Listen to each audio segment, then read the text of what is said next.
ग्रामीण क्षेत्र में आजीविका। पहले पाठ में हमने अपने जीवन में मौजूद अनेक तरह की विविधताओं पर नज़र डाला। हमने इस पर भी विचार किया कि अलग अलग क्षेत्रों में रहने से वहाँ के लोगों को काम धंधे पर कैसा असर पड़ता है, वहाँ पर पाए जाने वाले में पेड़ पौधे, वहाँ की फसलें या दूसरे चीज़ों को किस तरह से उनके लिए महत्वपूर्ण हो जाती है। इस पाठ में हमें यह देखेंगे कि गांव में लोग किन विभिन्न तरीकों से अपनी आजीविका चलाते हैं। पहले दो पाठों की तरह यह भी हम इसकी पड़तालता करेंगे कि क्या लोगों के पास आजीविका चलाने के लिए समान अवसर उपलब्ध हैं या नहीं, उनके जीवन की परिस्थितियों एक दूसरे से कितनी मिलती जुलती हैं और ये किन समस्याओं का सामना करते हैं, इसे भी हम देखेंगे। ऊपर दी गई तस्वीरों में लोगों को जो काम करते हुए दिख रहे हैं उस पर काम का वर्णन कीजिए। खेत से जुड़े कामों को अलग अलग कीजिए और जो काम खेती से जुड़े हैं हुए नहीं हैं उनको एक सूची बनाइए। अपने ग्रामीण क्षेत्रों में लोगों को कई तरह से काम करते हुए देखा है, उनमें से कुछ का चित्र बनाकर उनके बारे में लिखिए।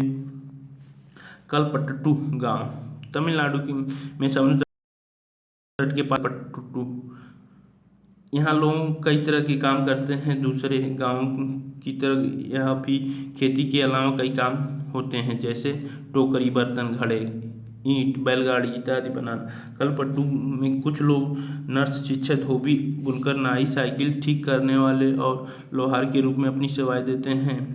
यहाँ कुछ दुकानदार एवं व्यापारी भी हैं। जो मुख्य गली है वह बाजार की तरफ दिखती है, उसमें आपको तरह तरह की कई छोटी दुकानें दिखेंगी, जहाँ चाय, सब्जी, कपड़े की दुकान तथा 2 दुकान बीज और खाद की, 4 दुकानें चाय की और टिफिन भी मिलती है।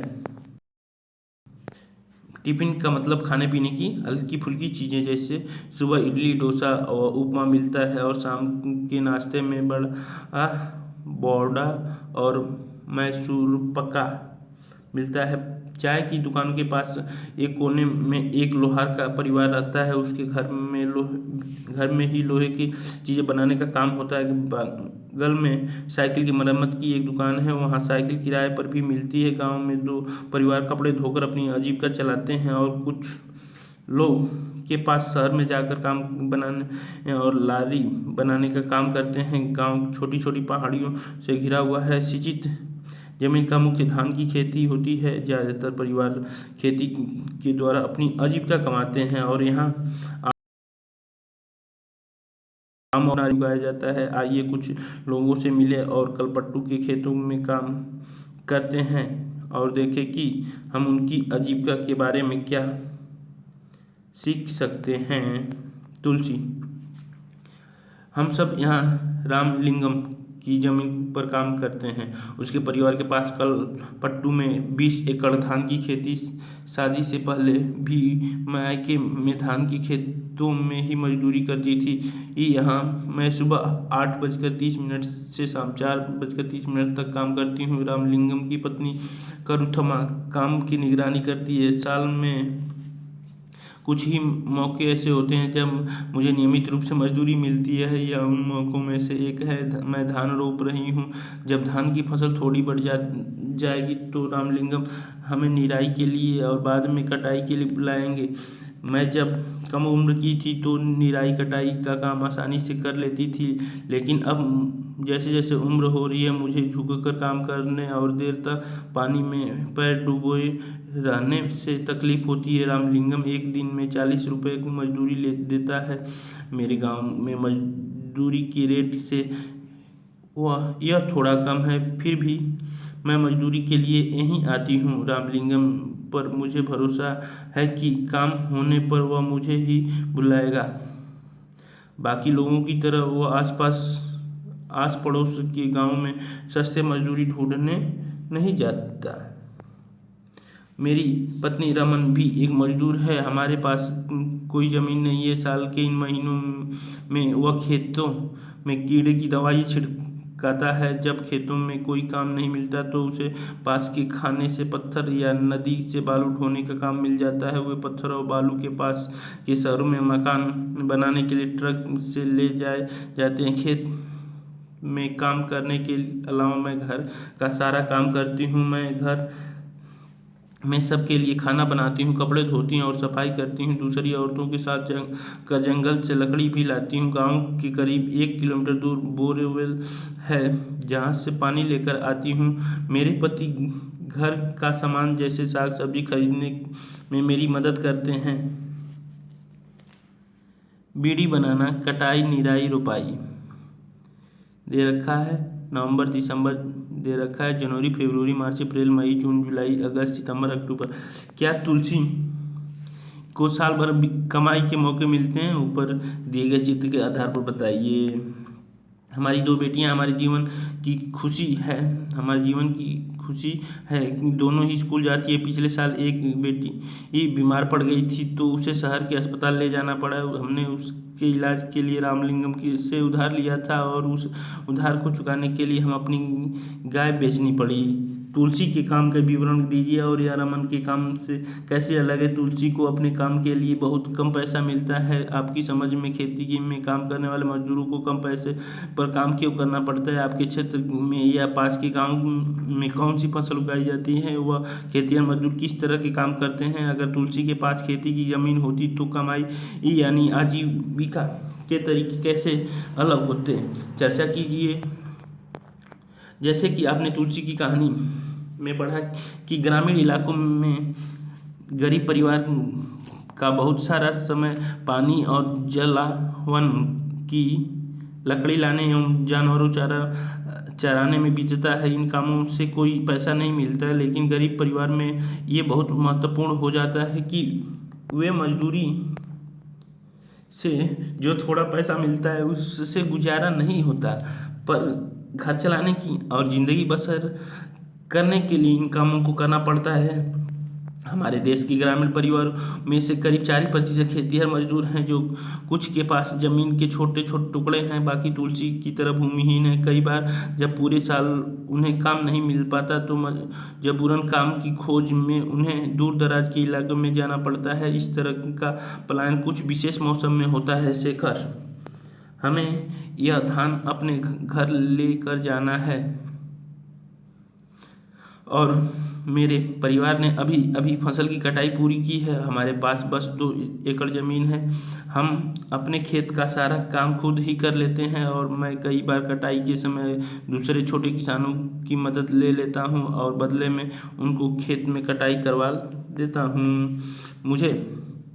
व्यापारी मुझे उधार पर बीज और खाद देता है। उसे चुकाने के लिए मुझे थोड़े कम दामों पर उसे धान बेचना पड़ता है। अगर बाजार में बेचूं तो ज़्यादा पैसे मिल जाएं, लेकिन मुझे उधार भी चुकाना है। व्यापारी ने किसानों को याद दिलाने के लिए अपने एजेंट भेजा है कि जिन किसानों ने उधार लिए हैं वे उसी को अपना धान बेचें। मुझे अपने खेत से 60 बोरी धान मिलेगा। इनमें से कुछ से मैं अपना उधार चुका दूंगा और बाकी घर में लग जाएगा, लेकिन मेरे हिस्से में जो आता है वह सिर्फ 8 महीने तक ही चल पाता है, इसलिए मुझे और पैसे कमाने की ज़रूरत पड़ती है। इसके लिए रामलिंगम की चावल की मिल में काम करता हूँ। वहाँ मैं पड़ोसी गांव के किसानों से धान इकट्ठा करने में उसकी मदद करता हूँ। हमारे पास एक संकर गाय भी है। उसका दूध हम यहीं की सहकारी समिति में बेच देते हैं। इससे रोज की खर्चा के लिए थोड़ा और पैसे मिल जाता है। कर्ज लेने पर, जैसा कि ऊपर पढ़ा, कई बार शेखर जैसे किसान जरूरी चीज़ें खरीदने के लिए पैसे कर्ज लेते हैं। अक्सर ये पैसे बीज, खाद और कीटनाशक खरीद के लिए साहूकार से कर्ज। शेखर का परिवार क्या काम करता था? अपने विचार से शेखर दूसरे मजदूरों को अपने खेतों पर काम करने के लिए क्यों नहीं लगता? शेखर शहर में बाजार में अपना धान क्यों नहीं बेच पाता? शेखर की बहन मीना ने भी व्यापारी से उधार लिया था, परंतु वो अपना धान उसको नहीं बेचना चाहती थी। उसने व्यापारी के एजेंट से कहा कि वह अपना उधार चुका देगी। मीना और व्यापारी के एजेंटों के बीच को इसे लेकर क्या बातचीत हुई, दोनों के तर्कों को लिखे शेखर और तुलसी के जीवन की क्या समानताएं हैं और क्या अंतर है। आपके उत्तर के निम्न लिखित आधार हो सकते हैं। उनके पास कितनी जमीन है, उनको उधार क्यों लेना पड़ता है, उनकी कमाई का साधन क्या है, और उन्हें दूसरे की जमीन पर काम करने की क्या जरूरत पड़ती है, लिया जाता है। और फिर बीज अच्छी किस्म की नहीं होती या फसल को कीड़े लग जाते हैं तो पूरी फसल बर्बाद हो जाती है। बारिश पूरी नहीं होने पर भी फसल खराब हो सकती है। ऐसी स्थिति में किसान अपना उधार नहीं चुका पाते। कई बार परिवार चलाने के लिए उन्हें अपने पैसे कर्ज के तौर पर लेना पड़ता है। जल्द ही कर्ज इतना बढ़ जाता है कि किसान कितना भी कमा ले वह उसे चुका नहीं पाता है। इस स्थिति में कहते हैं कि किसान कर्ज तले दब गया। पिछले कुछ सालों में यह किसानों की विवाद का मुख्य कारण बन गया। कई क्षेत्रों में किसान ने कर्ज के बोझ से दबकर आत्महत्या कर ली। रामलिंगम और करुथम्मा। जमीन के अलावा रामलिंगम के परिवार के पास एक चावल की मिल है और बीज व कीटनाशक बेचने की एक दुकान है। चावल की मिल में उन्होंने कुछ अपना पैसा रामलिंगम की 20 एकड़ जमीन के एक हिस्से पर रोपी गई धान की फसल, तुलसी जैसे खेतिहर मजदूर को कड़ी मेहनत का नतीजा। तुलसी और शेखर के विवरण दोबारा पढ़िए। ये बड़े किसान रामलिंगम के बारे में क्या कहते हैं, इसके साथ ही अपने रामलिंगम के बारे में पढ़ा उसे जोड़ते हुए निम्नलिखित सवालों का जवाब दीजिए। उसके पास कितनी जमीन है, अपनी जमीन पर उगने वाले धान का वह क्या करता है, खेती के अलावा उसकी कमाई और क्या साधन है लगाया, और थोड़ी सरकारी बैंक से कर्जा लिया था। वे कल्लूपट्टू और आसपास के गांवों से ही धान खरीदते हैं। मिल का चावल आसपास के शहर के व्यापारी को बेच जाता है। इससे इनकी अच्छी खासी कमाई हो जाती है। भारत में खेतिहर मजदूरों और किसान कल्लूपट्टू गांव में तुलसी और की तरह के खेतिहर मजदूर हैं, शेखर की तरह के छोटे किसान हैं और रामलिंगम जैसे बड़े किसान। भारत में प्रत्येक 5 ग्रामीण परिवार में से लगभग 2 परिवार खेतिहर मजदूर के हैं। और ऐसी सभी परिवार अपनी कमाई के लिए दूसरे की खेतों पर निर्भर रहते हैं। इनमें से कई भूमिहीन हैं, कईयों के पास जमीन के छोटे छोटे टुकड़े हैं। शेखर जैसे छोटे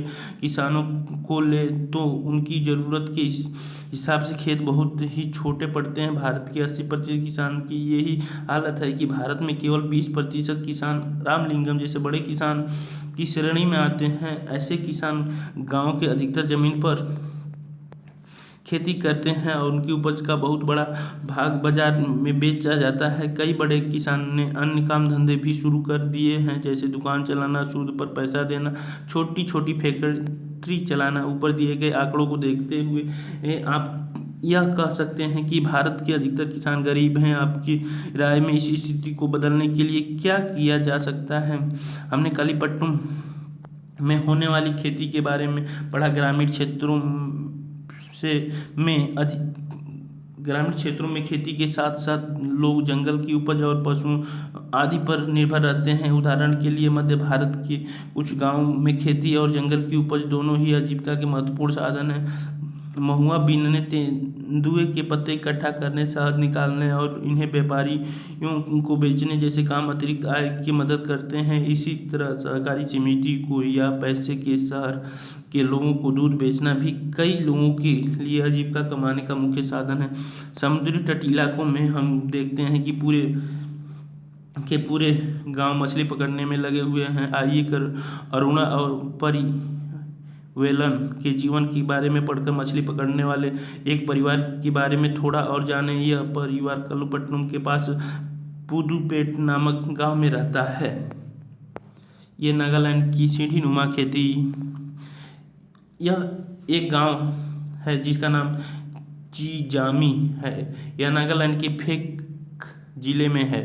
इस गांव में रहने वाले लोग चेंगसांग समुदाय के हैं। वे सीढ़ीनुमा खेती करते हैं। इसका मतलब है कि पहाड़ियों की ढलान जमीन की छोटी छोटी सपाट टुकड़ों में बांटा जाता है और इस जमीन के सीढ़ियों के रूप में बदल दिया जाता है। प्रत्येक सपाट टुकड़े के किनारे को ऊपर उठा देते हैं जिससे पानी भरा रह पाए। यह चावल की खेती के लिए सबसे अच्छी है। जीजामी के लोगों के पास अपने अपने खेत हैं, लेकिन वे इकट्ठे होकर एक दूसरे के खेतों में भी काम करते हैं। वे 6 से 8 लोगों का एक समूह बनाते हैं और इकट्ठे मिलकर पहाड़ों के एक हिस्से पर घास पतवार साफ करते हैं, और जब दिन का काम खत्म हो जाता है तो वह सारा समूह इकट्ठे बैठकर खाना खाते हैं। ऐसे कई दिनों तक चलता रहता है, जब तक कि काम खत्म नहीं हो जाता। अरुणिमा और पुदुपेट कलपट्टू से ज़्यादा दूर नहीं है। यहाँ लोग मछली पकड़कर अपनी आजीविका चलाते हैं। उनके घर समुद्र के पास होते हैं और चारों ओर जाल और कैटामरैन मछुआरों की खास तरह की छोटी नाव का पंक्ति दिखाई गई है। सुबह 7 बजे समुद्र के किनारे बड़ी गहमागही रहती है। इस समय सारे कैटामरैन मछली पकड़कर लौट आते हैं। मछली खरीदने और बेचने के लिए बहुत सारी औरतें इकट्ठी हो जाती हैं। मेरे पति पारी वेलन, मेरा भाई और जीजा आज बड़ी देर से लौटे। मैं बहुत परेशान हो गई कि ये हमारे कैटामरैन में इकट्ठे इस समुद्र में जाते हैं। उन्होंने बताया कि आज वे तूफान में फंस गए थे। आज जो मछली पकड़ने गई उनमें से मैंने परिवार के लिए कुछ मछलियां एक तरफ उठा कर रख दी, बाकी मैं नीलाम कर दूंगा। इस नीलामी से जो पैसा मुझे मिलता है वह 4 भागों में बांट जाता है। 3 हिस्से उन 3 लोगों में बढ़ जाता है जो वो मछली पकड़ने जाते हैं। बाकी एक हिस्सा उसे मिलता है जिसकी नाव और जाल वगैरह होते हैं।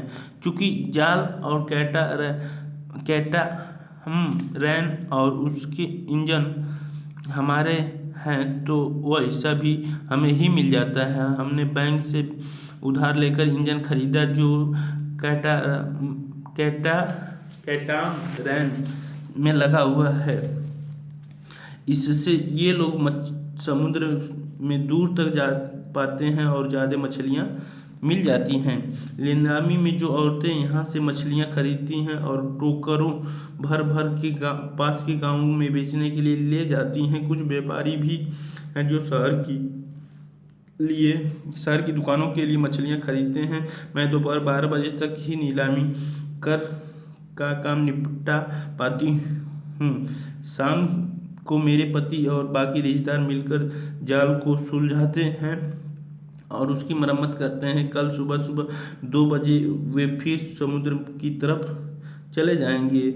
हर साल मानसून के दौरान करीब 4 महीने तक वे समुद्र में नहीं जा पाते हैं, क्योंकि यह मछली के प्रजनन का समय होता है। स्थानीय बाजारों में मछलियाँ बेचती हुई मछुआरों ने इस महीने में हम व्यापारी से उधार लेकर अपना गुजारा चलाते हैं। इसी कारण बाद में हमें मजबूरी से उस व्यापारी को मछली बेचनी पड़ती है और हम खुद खुली नीलामी नहीं कर पाते। वे खाली महीने काटने सबसे मुश्किल होते हैं। पिछले साल सुनामी में के कारण हमारा बड़ा नुकसान हुआ था। शेखर और अरुणिमा दोनों के ही परिवार को उधार क्यों लेना पड़ता है? आपको उनमें क्या समानताएं और क्या अंतर दिखती हैं? क्या आपने सुनामी के बारे में सुना और यह क्या होता है जिससे अरुणिमा जैसे परिवार को क्या नुकसान हुआ? ग्रामीण क्षेत्रों में आजीविका के साधन। ग्रामीण क्षेत्रों में लोग अपनी आय विभिन्न तरीके से कमाते हैं। कुछ खेती बाड़ी का काम करते हैं और कुछ अन्य काम करके अपनी आजीविका चलाते हैं। खेती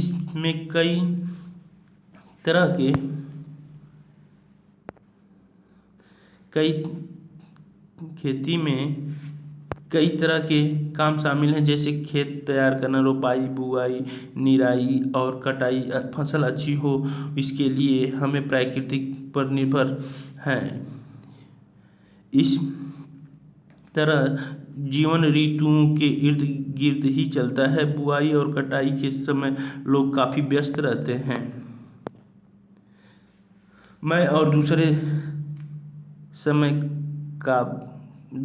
काम का बोझ कम रहता है। देश के अलग अलग क्षेत्रों में ग्रामीण लोग अलग अलग तरह की फसलें उगाते हैं, फिर भी हम उनके जीवन की परिस्थितियों में और उनकी समस्याओं में काफ़ी समानताएं पाते हैं। लोग कैसी ज़िंदगी बसर करते हैं और कितना पैसा कितना कमा पाते हैं, यह इस बात पर निर्भर करता है कि वे जिस ज़मीन को जोतते हैं कैसी हो। कई लोग उस ज़मीन पर मजदूरों के रूप में निर्भर हैं। ज़्यादातर किसान अपनी ज़रूरतों को पूरा करने और बाज़ार में बेचने के लिए भी फसल उगाते हैं।